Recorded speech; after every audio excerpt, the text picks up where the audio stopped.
제 78차 최고위원회 회의를 개최합니다. 하태경 최고위원은 이스라엘 가셨죠? 중국 가셨죠. 우리 이준석 최고위원이 모처럼 넥타이를 하고 있습니다. 정치는 절망 속에서도 포기하지 않고 한 줄기 희망의 빛을 찾는 것입니다. 두려움과 불안에 사로잡힌 국민들이 그래도 뭔가 해결책을 찾아주겠지 하고 마지막으로 기댈 수 있는 것이 정치의 존재 이유입니다. 지금 우리 국민들이 물론 날씨가 맑아서 그렇지 않습니다만 미세먼지 문제 때문에 얼마나 고통스러워했습니까? 이 문제가 하루아침에 해결되는 것은 아니지만 적어도 언젠가는 해결될 수 있겠구나 희망을 주는 것이 정치의 역할입니다. 그래서 제가 미세먼지 해결을 위한 범국가기구를 만들자고 제안을 했고 그에 따라서 2015년 세계 기후협약을 체결한 경험이 있고 국내적으로 정파를 초월하고 국제적으로 신망이 높은 반기문 전 유엔 사무총장을 위원장으로 추천했습니다. 문재인 대통령이 이 제안을 흔쾌히 받아주시고 반기문 총장께서 아주 흔쾌히 이 제의를 받아주셨습니다. 정말 감사합니다. 반기문 총장께서 국가에 도움을 드릴 수 있어서 기쁘다고 말씀하시는 것을 보고 감동을 받을 수가 있었습니다. 미세먼지가 반 총장님 말씀대로 단기간에 해결될 문제는 아니지만 국민들에게 최선을 다하는 모습을 보이는 것이 정치의 역할입니다. 그러나 반 전 총장이 직접 말했듯이 범국가적인 기구가 성공하기 위해서는 정파와 이념을 초월하여 정당, 산업계, 시민사회 모든 단체의 포괄적인 참여가 필수적입니다. 미세먼지 문제는 환경 문제뿐만이 아니라 산업, 에너지, 교통, 국제관계, 노사관계 등 여러 가지 다각적인 문제를 포함하고 있습니다. 정부는 혹여라도 반기문 총장에게 모든 책임을 떠맡긴다는 생각은 털끝만치도 가져서는 안 됩니다. 모든 행정력과 예산, 민간 부문을 동원해서 범국가적인 사업으로 추진해야 합니다.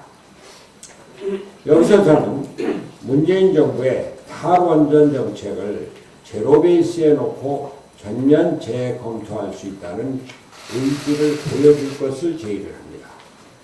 탈원전 정책으로 석탄, 화력발전 정책 등 탄소에너지 문제가 날로 심각해지고 있지만 문재인 정부의 탈원전 정책은 미세먼지뿐만이 아니라 지역 경제를 비롯한 국가 경제에도 심대한 영향을 미치고 있습니다.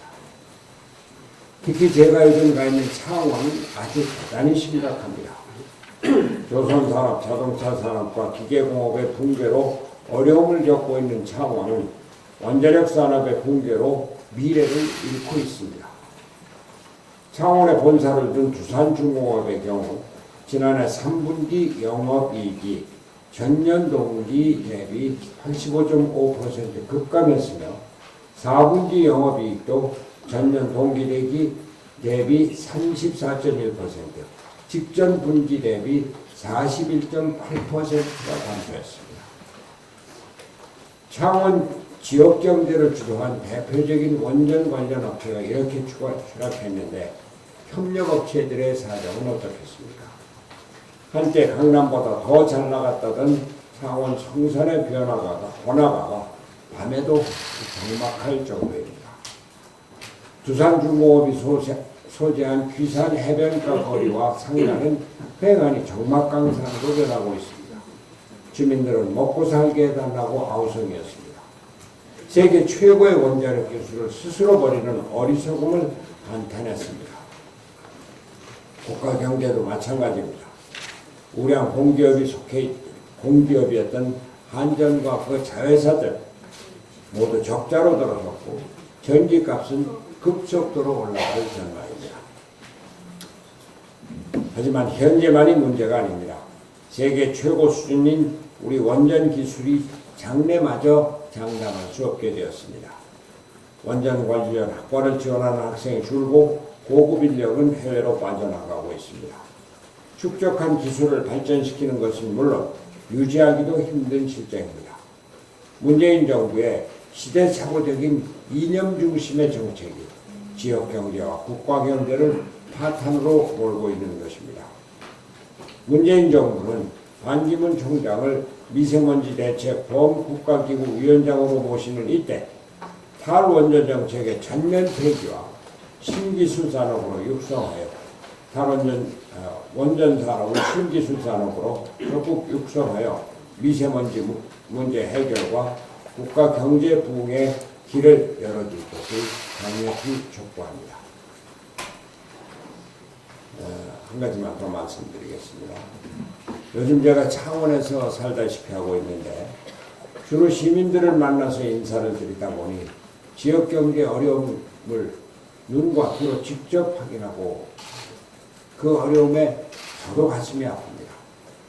우리나라 제조업의 주춧돌이었던 창원시의 사람이 황폐화 되었습니다.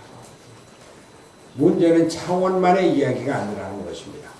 전국 어디를 가도 국민들은 못 살겠다, 정말 죽겠다고 하십니다.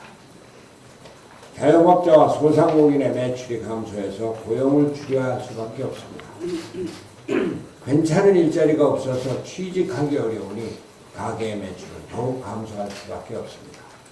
끝없는 악순환입니다. 경제도 경제지만 정신적인 폐해가 아주 심각합니다. 국민들이 미래를 잃고 있습니다.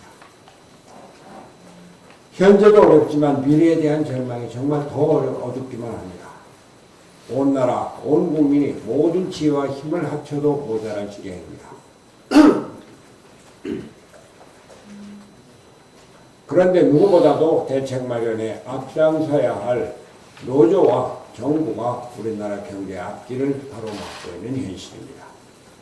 지난 14일 민주노총 산하 금속노조 대우 조선지회 노조원들은 거제시장 집무실을 30분간 점거했습니다. 진입 과정에서 출입문이 부서지고 노조원들이 탁자를 던져서 유리가 파손되는 등의 피해가 발생했다고 합니다. 민주노총의 불법 폭력은 어제 오늘의 일이 아닙니다. 지난해 11월 충남 아산에서는 금속 노조 유성기업 지회의 노조원들이 임원을 감금하고 집단 폭행을 저지르는 사건이 발생했습니다. 뿐만 아닙니다. 지난해 민주노총이 점거하고 농성한 관공서만 대검찰청, 김천시청 등 무려 7곳에 달합니다. 민주노총이 폭력노총으로 변질되고 있는 상황에 많은 우리 국민들이 우려하고 있습니다. 노동자가 오늘날의 지위를 얻기까지 민주노총의 역할은 지대했습니다. 그러나 시대가 바뀌었고 지금은 우리 경제 전체의 위기 상황입니다. 민주노총도 이제는 바뀌어야 합니다. 민주노총은 노동자의 인권과 처우 개선만을 생각한다고 하지만 실제로 얼마나 일반 노동자들의 인권과 처우 개선에 직접적인 영향을 미쳤는지 심각하게 생각해 봐야 합니다. 더군다나 민주노총이 우리나라 경제를 책임져야 할 거대한 권력 집단으로 발전한 것, 과연 우리 경제에 얼마만큼 긍정적인 역할을 하는지를 반성해 봐야 합니다. 특히 노동의 유연성이 확보되지 않는다면 우리 기업과 시장의 활력이 살아날 수 없음이 자명합니다. IMF 연례협의 미션단도 한국경제역풍의 대책으로 노동시장의 유연 안전성을 강화해야 한다고 지적한 바 있습니다. 그럼에도 불구하고 경직된 노동구조를 고집하고 있는 민주노총은 영국병과 프랑스병에 이은 한국병을 원하는 것인지 저는 묻고 싶습니다. 정부가 문제입니다. 문재인 정부는 더 이상 민주노총 및 거대 노조의 포로 상태에서 벗어나야 합니다. 경사노위가 제대로 이루어지지 않는 것이 무엇 때문입니까? 창원 시민들도 이제는 민주노총으로부터 경제적으로 또 정치적으로 해방되어야 합니다. 기업이 살고 시장이 원활하게 돌아가도록 민주노총의 정치적인 압력을 이제 창원 시민들께서 과감하게 뿌리쳐셔야 합니다. 오늘 지금 뭐 현안이 되고 있는 선거법 개정 문제, 패스트트랙 문제에 대해서는 오늘 저는 지금 답변을 좀 맡기겠습니다.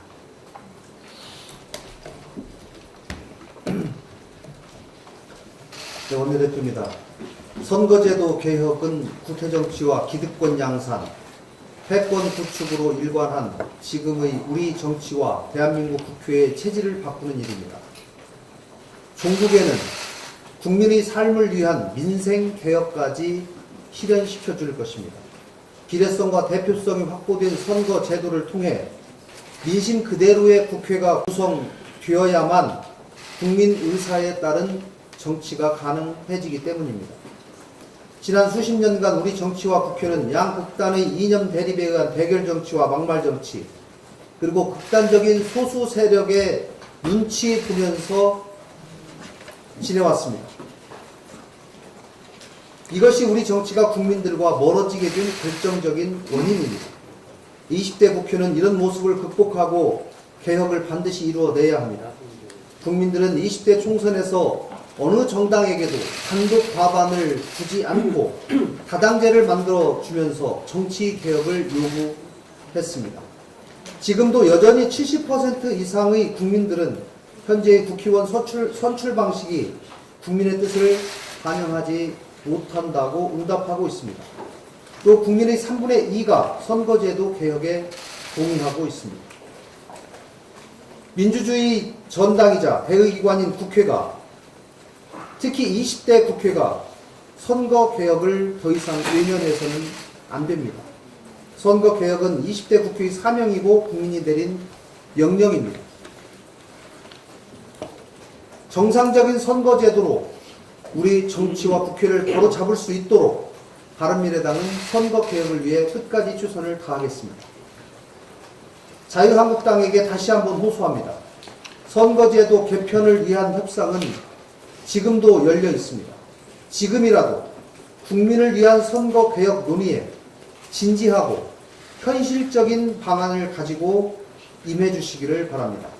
선거 개혁 논의를 위한 자유한국당의 전향적인 자세를 다시 한번 촉구합니다. 마칩니다.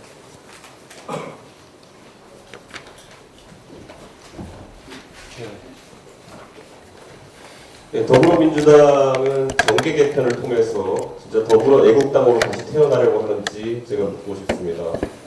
대한민국의 원내정당 중에서 애국과 매국으로 국민을 가르는 정당은 원래 대한애국당 하나 있습니다. 그런데 대한애국당의 논리처럼 태극기를 흔들고 온몸에 두르면은 애국이고 아니면 매국인 것처럼 이렇게 문재인 대통령을 결사옹위하면 애국이고 비판하면 매국이 아닙니다. 그럼에도 불구하고 문재인 대통령과 정권을 비판하는 내용의 기사를 작성한 외신 기자에게 매국의 멍해를 시키려고 하는 의도는 대한애국당이 부족한 본인들의 정치적 지향점과 정당성을 애국과 매국의 프레임으로 벌충하려고 하는 이유와 다르지 않다고 봅니다. 민주당의 이분법적인 내국과 애국 내놓기에 따르면은 이유경 기자의 수석대변인이라는 표현은 매국에 해당한다고 합니다. 그렇다면 역사에 남아있는 개별 행위들을 민주당의 애국과 매국 프레임에 넣어서 재단해보고자 합니다. 2013년 6월 25일 국정원 NLL 대화록 공개에 따르면 노무현 대통령께서는 다음과 같은 발언을 직접 김정일에게 하셨습니다. 그동안 해외를 다니면서 50회 넘는 정상회담을 했습니다만 그동안 외국 정상들의 북측에 대한 이야기가 나왔을 때 나는 노무현 대통령을 의미합니다. 북측의 대변인 노릇 또는 변호인 노릇을 했고 때로는 얼굴을 붉혔던 일도 있습니다. 이 발언은 앞뒤 맥락을 모두 살펴봐도 이유경 기자가 언급한 수석 대변인 발언보다 더 북한 측의 이해를 대변하겠다는 의지가 반영되어 있습니다. 주지의 사실이지만 노무현 대통령께서 하신 이 발언은 전혀 내국이 아닙니다. 외교관계 속에서 균형자론, 조정자론을 펼치기 위한 대통령의 고심 속에서의 발언이었다고 저는 평가합니다. 그래서 그 당시에 NLL 대화록이 공개됐을 때도 이 부분을 특별히 문제 삼는 사람들은 없었습니다. 하지만 역사 공부를 게을리하고 문헌 연구를 할 줄 모르는 민주당에게 반문하겠습니다.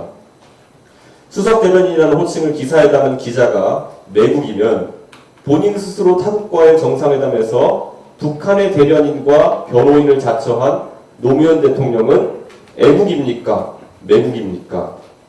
매번 답할 수 없는 질문만 민주당이 해서 참 죄송합니다. 하지만 또다시 답변을 기다려봅니다. 그리고 패스트트랙과 관련해서 우리 당에 대한 기사가 다수 쏟아지고 있는데 애초에 선거법 개정 및 패스트트랙 지정과 같은 중요한 사안은 당원 당규에 따라 3분의 2 이상의 원내의원들의 동의를 받아서 당론으로 지정해야 하고 지난 의총에서 숫자를 바뀔 수는 없지만 3분의 2 이상의 동의에 이르지 못했습니다. 실질적으로 당 활동을 하는 25명의 의원님 중 17사람 이상의 동의를 받기도 어려울 것으로 보입니다. 물론 연동형 비례제가 지난 전당대회에서 당대표님의 핵심 공약이었고 그로 인해 당원들의 추인을 받았다고 볼 수도 있으나 현재 타협안으로 제시된 민주당의 준연동제는 단순한 개수 조정이 아닌 재추인을 받아야 될 정도의 제도 변화로 인식하고 있습니다. 특히 패스트트랙으로 추진한다 하여도 정작 표결 시기에 선거를 앞두고 제도에 대한 불확실성을 만드는 것은 국민을 위해서도 불행한 일이라고 봅니다. 당과 손 대표님이 명운을 걸고 추진한 선거법 개정이 마지막에 무리한 추진으로 또 다른 당내 불안에 씨앗이 되지 않도록 해야 됩니다.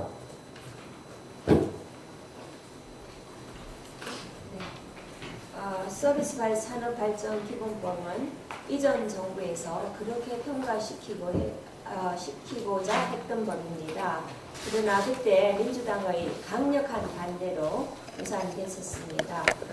제조업 중심의 경제 엔진으로는 한계가 있는 현 상황에서 새로운 돌파구로 서비스 산업 발전이 필요합니다. 대한상공회의소도 하락하는 한국 경제를 반전시키기 위해 규제 개혁을 통한 혁신 기반을 구축하는 것이 필요하고 기업의 과감하고 자유로운 혁신 활동과 신산업 육성을 위해 이 법이 통과되기를 기대하고 있습니다. 이 법안은 홍남기 경제부총리가 국장 시절 심혈을 기울여 만들었고 부총리 후보자 청문회에서도 부총리가 되면은 꼭 통과시키겠다고 약속했었습니다. 현재 쟁점이 되는 부분은 의료 서비스 산업입니다. 기재부는 민주당의 의견을 수용해서 서비스 발전법 적용 대상의 의료 부분을 제외했습니다. 그런데 이 부분을 제외하고 법안을 통과시킨다면 이는 반쪽짜리 법안이 됩니다. 이어령 교수는 새로운 시대는 생명 자본주의의 시대다. 디지털과 아날로그가 하나로 융합되어 디지로그가 이루어질 때 새로운 생명 자본이 탄생할 수 있고 생명 자본주의야말로 자본주의의 새로운 패러다임이라고 했습니다. 원격 의료는 생명 자본주의를 실현합니다. 이제 모든 기기에 AI가 보편화되는 시대입니다. 그러나 신기술과 아이디어에 기반한 다양한 의료 서비스나 의료기기 벤처들은 꽉꽉 막힌 규제에 견디지 못해 문을 닫고 있습니다. 혁신 성장을 위해 벤처에 자금을 지원하는 정책보다는 규제를 해결해 달라는 것이 그들의 목소리입니다. 우리나라 수출품 중 바이오 헬스가 성장 가능성이 있다고 지난번에 제가 말씀드렸습니다. 정부는 시대의 요구사항을 피하지 말고 국가의 미래를 생각해서 시간이 좀 걸리더라도 관련 단체들과 조정 과정을 거쳐서 제대로 된 서비스 발전 기본 법안을 통과시켜 주시기 바랍니다.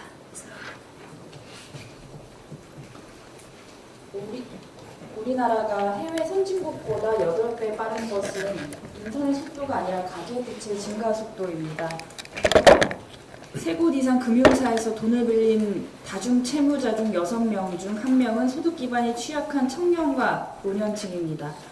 악마는 꼴찌부터 잡아먹는다 라는 노벨 경제학자인 말처럼 경제위기는 취약계층부터 최하층 청년들부터 희생을 불러옵니다. 급전 대출 문자가 청년들의 핸드폰에 넘쳐나는 만큼 빚에 내몰린 취약계층들이 가장 위험에 처해 있다는 빨간불 신호입니다. 이를 위해서 정부가 내놓은 대책은 포용적 금융 정책의 일환으로 62만 명에게 4조 원이 넘는 규모의 빚을 탕감해 주겠다는 것입니다. 도덕적 해이가 발생하지 않습니다. 라는 정부의 주장과는 다르게 실제로 국민행복기금에서 채권을 위탁받아 운영하는 한 신용업체는 장기소액 연체자 지원대책 발표 이후에 회수율이 20%나 가까이 줄었다고 합니다. 역설적으로 빚 탕감을 많이 해줄수록 빚 탕감을 바라는 이들이 늘어나는 구조가 되어버리는 정부의 선심성 땜질 처방 앞에 선의의 채무자들은 허탈감을 느낄 뿐입니다. 정부는 일자리를 만들어서 일하면서 빚을 갚을 능력을 키워줘야 할 것입니다. 일자리 정부를 당초에 약속해놓고도 마음대로 풀리지 않고 가계 부채가 점점 불어나는 것은 정부의 경제 정책에 근본적인 문제가 있는 것입니다. 포용정부, 포용정책 등 지금까지 나타난 포용은 결국엔 돈이었으니까 발상의 전환으로 흔들리는 한국 경제를 지금이라도 바로 잡으시길 바랍니다. 이상입니다.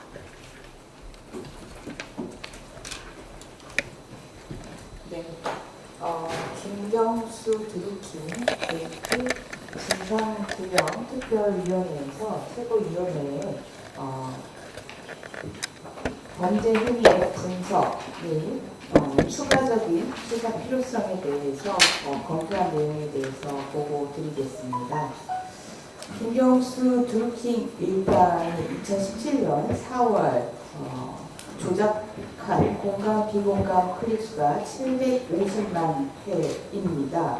이는 한 평균 한 달 동안 공감 비공감 클릭수의 비중의 62%를 차지하는 내용입니다. 양쪽으로 모아 조작된 클릭, 공감 비공감 클릭수가 공감 비공감 클릭수의 대부분을 차지하고 있음을 알 수 있습니다. 그 내용으로 보면 이 공감 비공감 유료 클릭스의 91%가 대선 당시 안철수 후보에 대한 부정 이미지와 문재인 후보에 대한 긍정 이미지를 조작하는 데 집중했습니다. 안철수에 대한 부정 이미지에 대한 공감 클릭을 전수 조사해서 분석한 결과 MB 아바타 등 적폐 세력과 동일시하는 적폐 프레임 공격이 55%로 가장 많았고 그 다음으로 인신 공격 그리고 가족 비방 프레임 순이었습니다. 정책 비방은 5%에 불과했습니다. 반면 문재인 후보에 대해서는 긍정 이미지 조작이 약 97%를 차지했습니다. 띄우기, 방어, 응원, 지지의 형태를 보였는데요. 구체적으로는 문재인 후보의 긍정적 이미지 메이킹을 위해서 믿음, 정의, 든든한, 서민, 청렴, 소통, 대인배, 진실성, 품격 등의 댓글에 대해서 집중적으로 조작한 것으로 분석이 됐습니다. 이러한 긍정 이미지와 부정 이미지에 대한 조작 행위는 안철수 대 문재인 후보가 5차 범위 내 접점을 벌리던 3월 31일부터 4월 한 달간 그 양자 구도 시기에 집중되었습니다. 그 결과 4월 초중순 양강 구도 시점에 안철수 부정 클릭 조작이 약 3배에 폭증할 때가 있었는데 그때 지지율은 7% 폭락한 것으로 분석되었습니다. MB 박근혜의 적폐 프레임 공격과 관련된 공감 클릭 조작 수를 보더라도 4월 6일 8만 5천 회의 조작이 이루어졌다가 4월 9일 11만 회로 정점을 찍었습니다. 이러한 안철수 후보에 대한 부정 이미지 그리고 그 문재인 후보에 대한 긍정 이미지 조작의 비중과 내용, 시기를 볼 때 김경수 드루킹의 행위에 선거와 민주주의를 유린한 행위는 매우 심각하고 중대한 훼손 행위로 보여집니다. 그리고 이와 관련돼서 여전히 수사는 진행 중이고 추가 수사가 필요합니다. 먼저 김태우 전 검찰 수사관이 이인걸 전 청와대 특검반장이 드루킹 특검 수사 내용을 알아볼 것을 지시했다라고 추가 폭로한 사실이 있고, 이와 관련해서 현재 이인걸 특검반장이 피의자 신분으로 검찰 수사를 받고 있는 시점입니다. 이런 청와대의 관여 의혹에 대해서 여전히 수사가 진행 중인 상황입니다. 그리고 범죄 행위와 관련해서 네이버에 대한 추가 수사가 필요합니다. 네이버 윤영찬 부사장이 청와대의 홍보수석으로 발탁이 됐습니다. 그런데 김경수 1심 판결문에는 네이버 임원 중에 바둑이 정보원이 하나 있다라고 판결이 되어 있습니다. 네이버의 댓글 영소 쓰기 정책 변경과 네이버 임원을 홍보수석으로 발탁한 정황 등을 종합해서 네이버 내부의 협조에 대한 수사가 필요한 상황입니다. 그리고 현재 수사는 공감, 비공감, 클릭에 집중되어 있습니다. 불법 댓글 조작 사건임에도 불구하고 댓글 자체에 대한 수사는 전혀 이루어지고 있지 않습니다. 댓글 자체에 대한 네이버 측의 자료 제공이 이루어지지 않고 있는 상황입니다. 그리고 범행 관련 아이디에 대한 현황 파악 또한 이루어지지 않고 있습니다. 댓글과 아이디에 대한 추가 수사가 반드시 필요한 상황입니다. 그리고 대선 전 4월 17일 작성된 민주당 캠프의 네거티브 기획 문건이 확인되었는데, 그 내용에 따르면 안철수 후보에 대해서 부정 프레임의 공세를 강화할 것을 내용으로 하는 기획 문건입니다. 따라서 민주당 대선 캠프의 네거티브 기획 및 지시, 복수로 추정되는 댓글 공작팀, 드루킹당의 공감 비공감 클릭 간의 공모와 협업의 커넥션에 대한 수사의 필요성이 추가 수사가 필요한 상황입니다. 이렇게 범죄가 중요하고 추가 수사가 여전히 필요한 상황 속에서 이와 관련된 공범인들의 보석이 속속 진행 중입니다. 숨은 우주 등급으로 드루킹의 활동에 직접적으로 깊숙이 개입한 닉네임 촉보, 닉네임 트릴러에 대한 보석이 이루어졌습니다.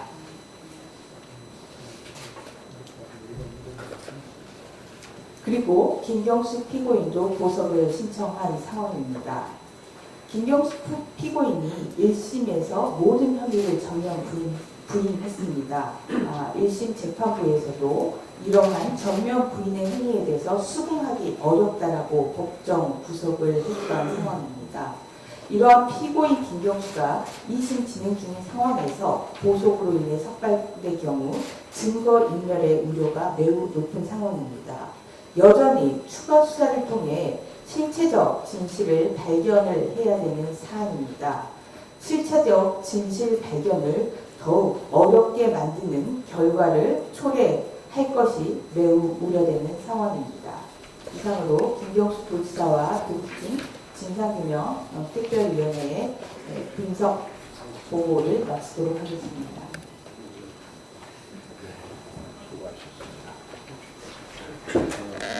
공개 발언하실 것이 하는 없으면 회의를 비공개로